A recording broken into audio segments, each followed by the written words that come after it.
Masih tetap tema iman. Saya berbicara tentang iman dan kasih.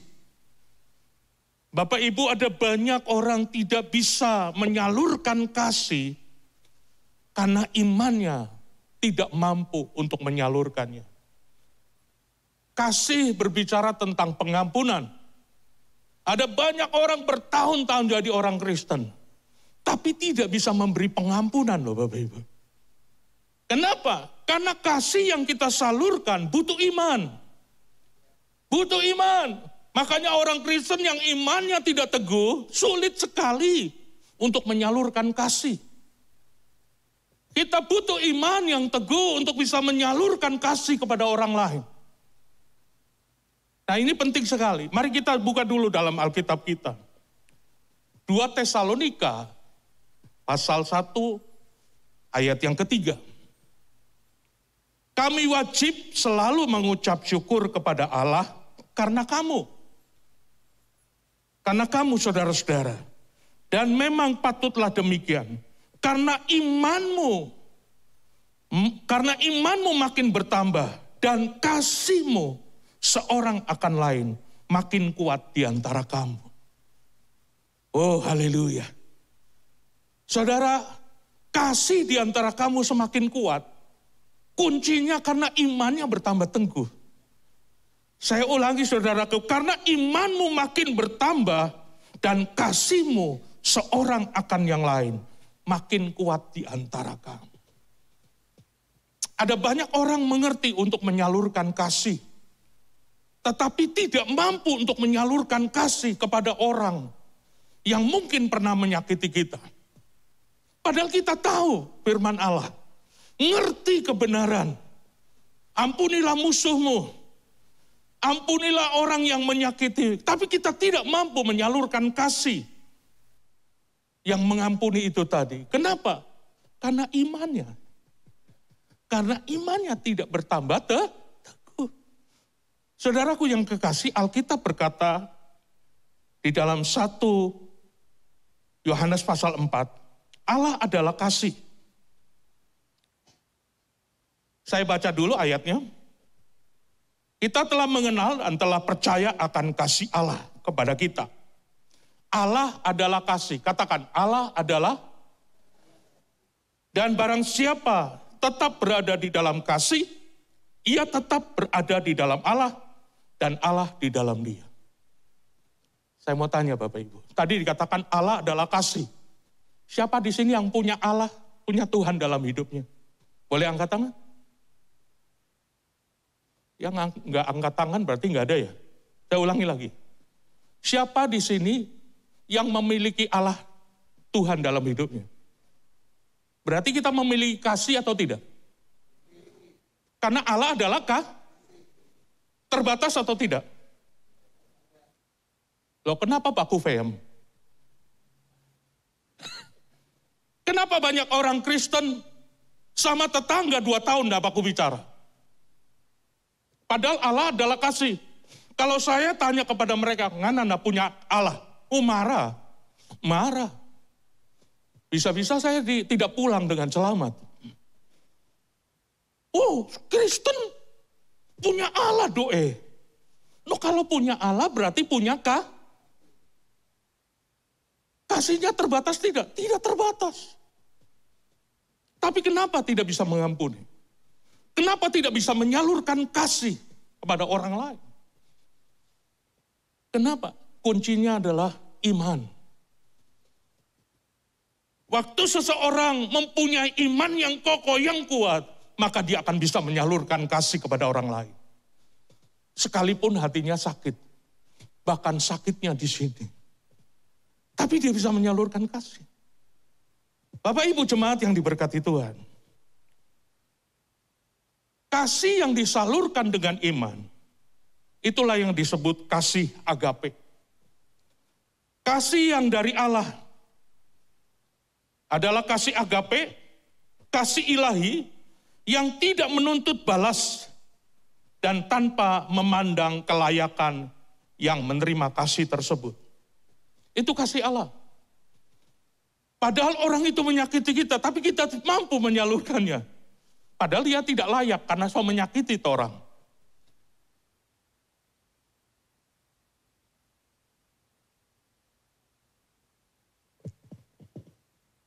Oh, sudah.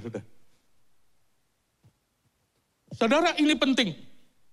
Kenapa kita tidak bisa menyalurkan kasih Allah? Karena iman kita. Jadi kasih yang lahir dari Allah adalah kasih agape. Kasih ilahi yang tidak menuntut balas. Tanpa memandang muka kelayakan yang menerima kasih itu. Itu yang disebut kasih walaupun. Kita kan tidak layak untuk menerima kasih itu. Karena kita manusia berdosa, betul Bapak Ibu? Tapi Bapak Ibu tetap menerima kasih Allah. Waktu kita datang Tuhan, aku banyak dosa. Dosaku hitam. Tapi Alkitab berkata, dosa merah bagaikan kormisi menjadi putih seperti salju. Kita nggak layak menerima kasih Allah. Tetapi kasih Allah tetap diberikan kepada saudara dan saya. Itulah yang disebut kasih agape. Walaupun kita tidak layak, tapi Allah tetap mengasihi saudara. Itulah kasih agape. Saudara, kasih ditulis dalam bahasa Yunani. Ada 3 lagi tentang kasih yang disebut kasih, tapi maknanya berbeda.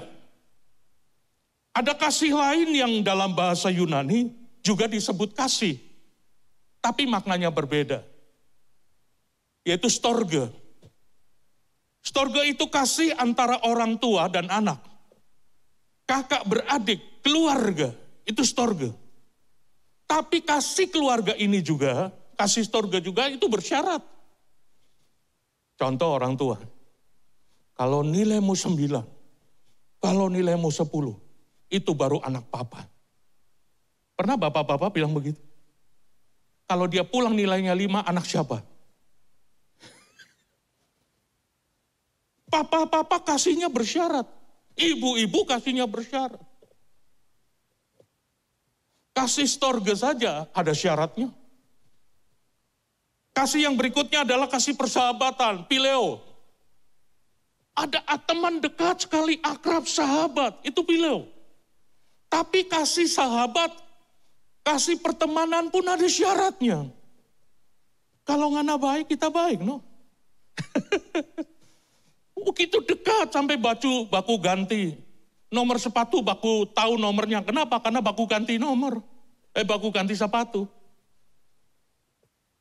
Oh, itu kasih persahabatan. Tapi toh itu ada syaratnya. Kenapa? Dari manusia.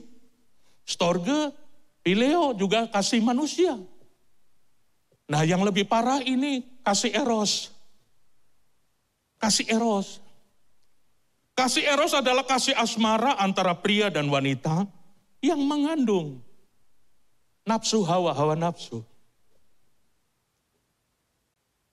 Bukan Adam nafsu, hawa nafsu. Cuk aja. Saudara, makanya saudaraku, kalau anak Tuhan, anak muda yang belum di dalam Tuhan, maka pacarannya eros. Pacarannya eros. Penuh dengan hawa nafsu. Cari pohon tomat yang gelap. Yang gelap-gelap. Nonton bioskop kalau boleh di ujung, paling ujung. Yang gelap. Karena eros. Nah itu semua juga disebut kasih dalam bahasa Yunani. Tapi kasih yang dari Tuhan adalah kasih agape. Yang tidak menuntut balas. Yang tidak menuntut kelayakan orang yang menerimanya. Alkitab bilang begini saudaraku. Tuhan Yesus sudah memberi teladan dengan kasih agape kepada kita. Roma pasal yang ke-5 ayat yang ke-8. Ketika kita masih berdosa.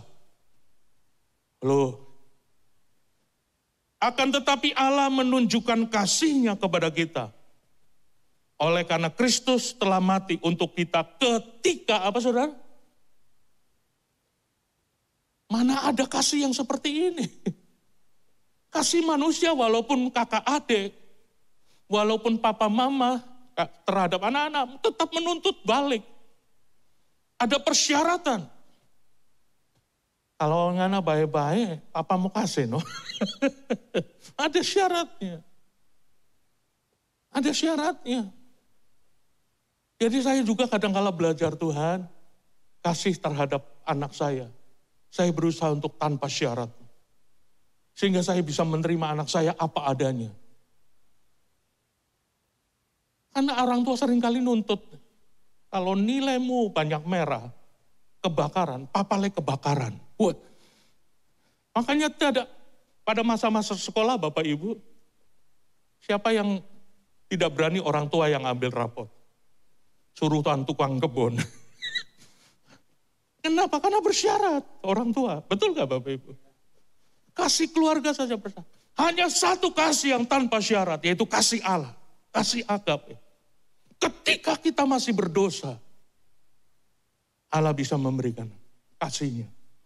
Sudah kita lihat di dalam Yesaya pasal 1 ayat 18. Marilah baik kita berperkara firman Tuhan sekalipun dosamu merah seperti kermisi akan menjadi putih seperti salju. Sekalipun berwarna merah seperti kain kusumba akan menjadi putih seperti bulu domba. Ini kasih yang tanpa syarat. Sekalipun merah bagaikan kermisi menjadi putih seperti bulu domba. Itu kasih yang tanpa syarat. Dan kasih itu datangnya daripada Allah. Itu yang disebut kasih agape.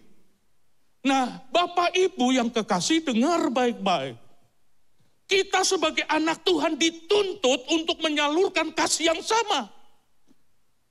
Kasih agape. Mari kita buktikan ayatnya. Allah kita bisa mengasihi dengan kasih agape. Ya, kita dituntut untuk menyalurkan kasih yang sama. Tuhan memberi perintah kepada kita untuk mengasihi sesama dengan kasih yang sama, yaitu agape. Yohanes pasal 13. Nah ini penting Bapak. Aku memberi perintah yang baru kepada kamu. Yaitu supaya kamu saling mengasihi sama seperti aku telah mengasihi kamu. Demikian pula kamu harus saling mengasihi. Dengan demikian semua orang akan tahu bahwa kamu adalah murid-muridku. Yaitu jikalau kamu saling mengasihi. Ayat yang ke-34 ini berkata, aku memberi perintah. Perintah baru kepada kamu. Yaitu supaya kamu saling mengasihi. Sama, katakan sama. Sama seperti aku mengasihi.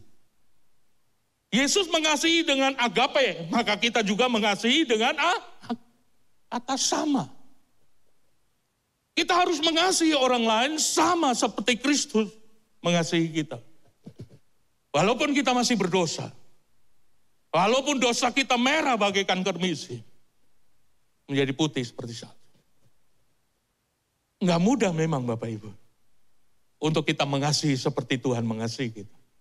Saudara, kalau kasih Tuhan pakai syarat, bukan kasih agape, enggak ada yang memenuhi syarat ini. Ada yang memenuhi syarat? Enggak ada. Saudara, kita masih berdosa, kasih Tuhan dinyatakan. Padahal upah dosa adalah maut, kebinasaan. Tapi ketika kita masih berdosa, dosa kita merah bagaikan kain kermisi. Menjadi putih seperti salju. Itu luar biasa Bapak Ibu. Dan ini perintah yang menyampaikan adalah Tuhan Yesus. Engkau harus mengasihi sama seperti aku telah mengasihi. Berarti dengan kata lain, saudara dan saya harus menyalurkan kasih agape. Saya akan sedikit memberikan penjelasan. Tadi dikatakan Allah adalah kasih. Waktu saya tanya, Bapak Ibu punya Allah, punya Tuhan? Punya. Berarti kita punya kasih. Berarti di dalam diri manusia ada dua kasih. Yaitu kasih manusia yang terbatas dan ada kasih Allah yang mengerti Bapak Ibu. Nah, waktu kita disakiti, waktu kita difitnah, waktu kita dijelek-jelekan, Waktu kita dicongkel oleh orang lain, apakah kita mampu menyalurkan kasih? Bukan kasih manusia. Kasih suami saja terhadap istri terbatas kok. No, kalau tidak punya kasih agape, berhenti sampai di sini. Kita mau cari reserve. Kita tukar ngana dengan orang lain. Halo? Ngerti Bapak Ibu? Makanya hubungan perkawinan suami istri bukan dari kasih manusia. Bukan dari kasih suami kepada istri, istri kepada suami. Tapi kasih agape yang ada di dalam diri suami.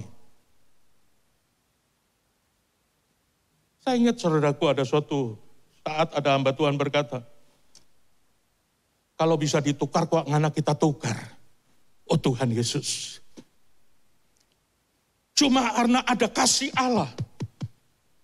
Makanya hubungan suami istri bukan berdasarkan asmara saja. Karena asmara akan berakhir.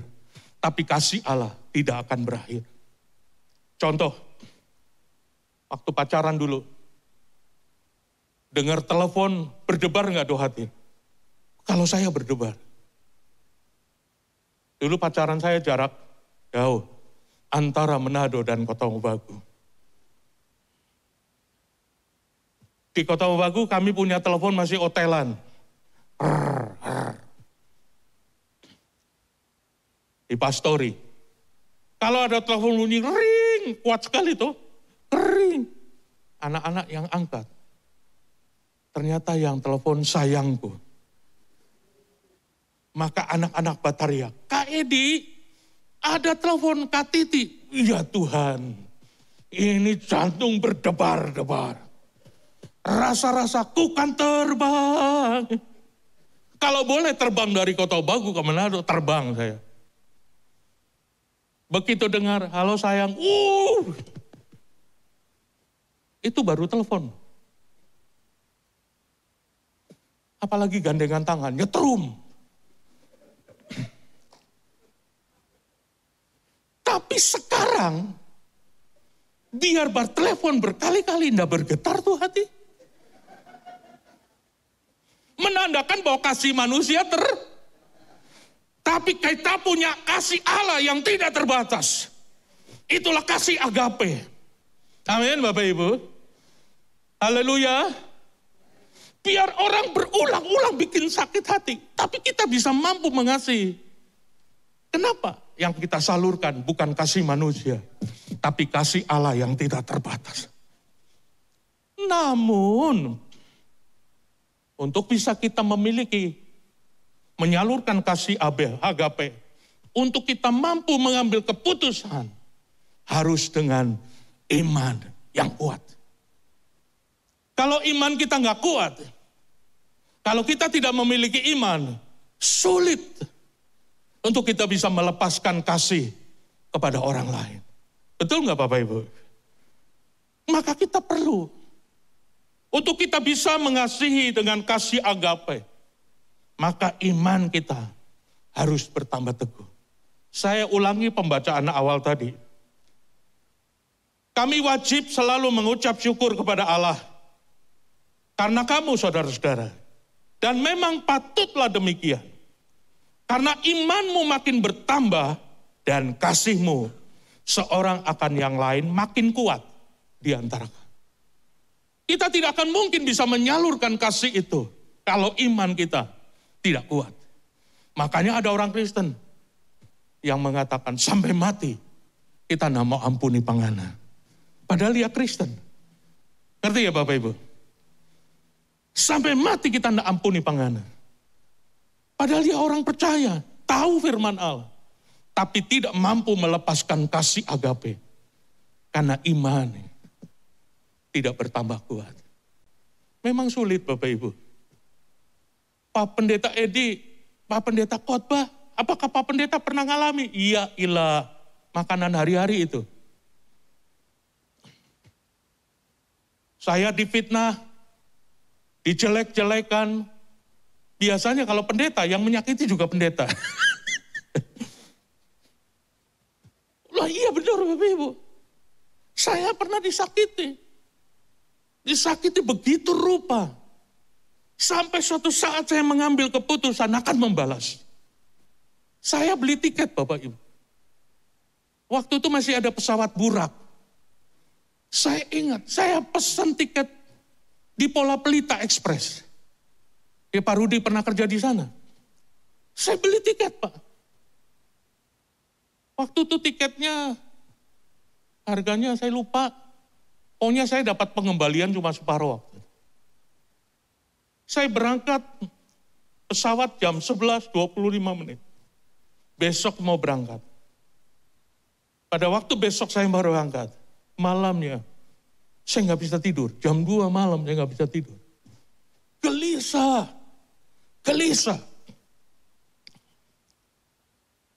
Dan akhirnya saya turun dari tempat tidur. Saya berdoa. Tiba-tiba Roh Kudus bicara begini. Mana kasihmu? Engkau khotbah kasih. Saatnya kamu praktek tentang kasih. Tuhan, tapi so sakit sekali kok Mang Tuhan.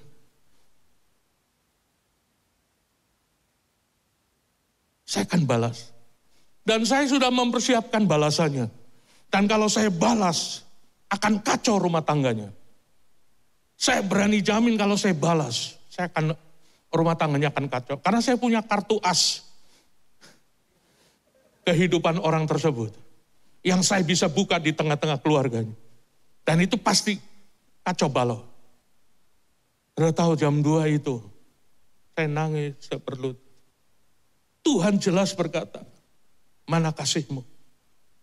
Saatnya kamu praktek tentang kasih. Jam 4 pagi saya berkata, iya Tuhan, saya siap. Dari jam 4, saya enggak bisa tidur. Itu travel bukan jam 8 pagi. Jam 6 saya di sana. Jam 6 pagi saya sudah di sana. Begitu yang punya travel datang. Loh, Pak Edi, bukan sebentar jam 11.25 menit. Bapak berangkat. Ya betulnya yang punya travel kenal banget. Dia bilang, minta maaf. Saya sebut namanya saja. Minta maaf, saya nggak jadi berangkat. Tapi dengan air mata ini ngomong begitu. Oh begitu ya Pak Edi. Tapi Pak, karena pembatalannya hari ini, Bapak hanya dapat pengembalian 50%. Nggak jadi masalah. No problem. Begitu saya sudah dapat pengembalian, tiket saya kembalikan. Hati saya lega. Oh Tuhan, terima kasih. Sudah. Sekarang saya berusaha untuk ketemu orangnya. Gimana ya? Dia persis datang dari Jakarta mau ke Manado. Jadi di bandara kan ada 2 pintu. Pintu kiri, pintu kanan kalau keluar itu. Saya jemput, saudara. Saya jemput orang itu di pintu kanan. Dia lihat saya di kanan, dia pindah ke kiri. Oh, saya juga lari pindah ke kiri. Dia pindah lagi ke kanan, saya juga pindah ke kanan. Lalu dia tanya, Bro Edi mau jemput siapa? Mau jemput tuh kamu. Saya angkat kopernya. 2 koper. Saya bawa ke mobil. Mobil carry. Lenda tahu itu kalau mobil carry. Pakai mobil carry. Sudah, saya bawa ke rumahnya. Karena orang tuanya meninggal. Saya angkat kopernya ke rumah. Saya bilang, Bro, nanti malam saya akan datang ibadah. Begitu saya mau balik, dia peluk saya dari belakang. Bro Edi, nangis. Kita minta maaf. 7 tahun yang lalu. Oh, saya bilang 7 tahun yang lalu kok bro. Saya sudah ampuni. Kalau saya tidak ampuni, Bro tidak mungkin saya jemput. Peluk. Nangis, akhirnya tangisan-tangisan. Laki-laki menangis dua-dua. Dan malamnya saya datang di ibadah pengen.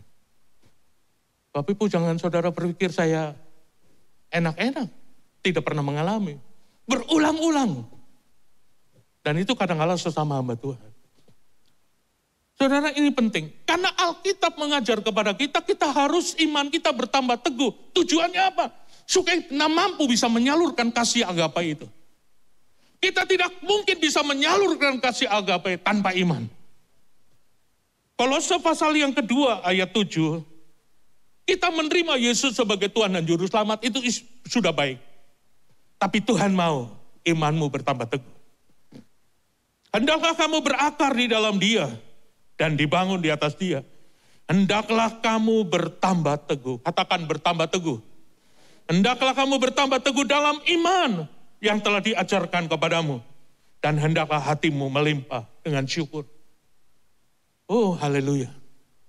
Ini penting Bapak Ibu. Tanpa iman yang teguh, nggak mungkin kita bisa menyalurkan kasih agape. Apalagi kalau hatimu sakit. Amin Bapak Ibu. Suami istri nggak mungkin bisa menyalurkan kasih agape di tengah-tengah kekurangan istri, di tengah-tengah kekurangan suami. Siapa di sini suami yang sempurna? Siapa di sini istri yang sempurna? Nggak ada. Nah, kita bisa menyalurkan kasih agape kepada suami dan istri. Kalau kita memiliki iman. Makanya itu ada hamba Tuhan bilang, kalau boleh ditukar kok kita tukar pangana. Tukar dengan apa? Dengan kuntilanak. Ada dengar baik. Nah, untuk iman yang teguh, ada dua cara. Yang pertama menghidupi firman. Saya berulang-ulang ngomong. Pastor Stephen juga berulang-ulang. Kalau engkau tidak pernah menghidupi firman, bagaimana imanmu? Kalau engkau tidak menghidupi firman, tidak mentaati, tidak hidup dalam firman, engkau tidak akan bisa punya iman yang teguh. Karena iman yang timbul dari pendengaran akan firman. Jadi iman timbul dari pendengaran, dan pendengaran akan firman Kristus. Saya pernah khotbah 2 minggu lalu. Kita tidak mungkin punya iman yang teguh kalau cuma mendengar. Karena bangsa Israel juga mendengar, tapi tidak mendengar. Artinya mendengar tapi sambil lalu. Mendengar tapi tidak mentaati. Tapi yang dimaksud mendengar firman Tuhan adalah mentaati firman Tuhan. Roma pasal 1 ayat 16-17. Sebab aku mempunyai keyakinan yang kokoh dalam Injil. Karena Injil adalah kekuatan Allah yang menyelamatkan setiap orang percaya. Pertama-tama orang Yahudi tetapi juga orang Yunani. Sebab di dalamnya nyata kebenaran Allah yang bertolak dari iman. Yang bertolak dari iman dan memimpin kepada iman. Seperti ada tertulis, orang benar akan hidup oleh iman. Amin Bapak Ibu. Menghidupi firman, maka iman kita akan semakin kuat. Tapi kalau firman Tuhan masuk telinga kanan, keluar telinga kiri, tidak membangkitkan iman dalam hidup. Yang kedua, kadangkala perlu latihan iman. Iman kita harus dilatih. Kadangkala Tuhan mengizinkan ujian-ujian iman supaya iman kita dilatih. Memiliki iman yang kuat. Yakobus pasal 1, saudara-saudaraku anggaplah sebagai suatu kebahagiaan apabila kamu jatuh ke dalam berbagai-bagai pencobaan. Sebab kamu tahu bahwa ujian terhadap imanmu itu akan menghasilkan ketekunan. Jadi kadang-kala Tuhan izinkan ada ujian iman. Untuk engkau lebih tekun di dalam Tuhan. Dan biarlah ketekunan itu memperoleh buah yang matang. Supaya kamu menjadi sempurna dan utuh dan tak kekurangan suatu apa. Kadang-kala Tuhan izinkan ada ujian-ujian. Tujuannya apa? Supaya otot iman ini kuat menghadapi persoalan. Yang terakhir, saudara, Ulangan pasal yang ke-32, seperti Raja Wali, membongkar sarangnya. Kadang-kala Tuhan sengaja membongkar zona nyaman kita. Untuk apa? Untuk melatih imanmu.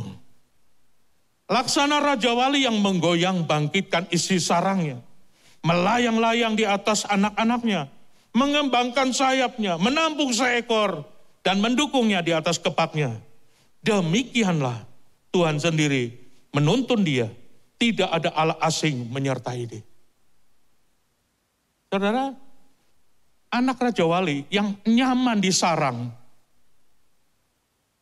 kalau sudah waktunya, maka induk akan membongkar sarangnya. Sarang Raja Wali dibongkar.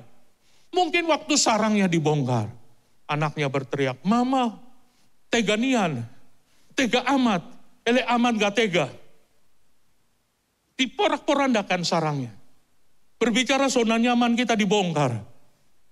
Lalu anak Raja Wali itu satu demi satu dilatih terbang. Dilatih terbang. Waktu dilatih terbang, "Mama, mau jatuh," didukung lagi. Dilatih terbang lagi, didukung lagi. Terus, sampai suatu saat, anak Raja Walinya terbang. Begitu anak Raja Wali terbang, ngomongnya, "Kamsia Mama, kamsia. Terima kasih Mama." Padahal awalnya dia marah, sarangnya dibongkar. Mau mati rasanya waktu diajarin terbang. Tapi begitu dia bisa terbang, maka dia berterima kasih. "Terima kasih Mama, aku bisa terbang, melintasi badai. Aku bisa terbang, melintasi padang gurun." Amin Bapak Ibu. Pemain musik, ya. Mari kita belajar. Kadang-kala Tuhan izinkan. Sarang kita dibongkar, zona nyaman. Kadang-kala Tuhan izinkan melatih engkau seperti anak Raja Wali yang dilatih untuk terbang tinggi. Bapak Ibu, jangan engkau putus asa pada waktu engkau dilatih. Karena Tuhan mau imanmu semakin kokoh, semakin kuat. Amin Bapak Ibu. Biar kebenaran firman Tuhan ini menjadi bagian hidup. Pertanyaannya Bapak Ibu, sudahkah engkau mampu menyalurkan kasih kepada orang lain berdasarkan iman? Kasih yang disalurkan dengan iman pasti kasih yang datangnya dari Tuhan, yaitu kasih agape.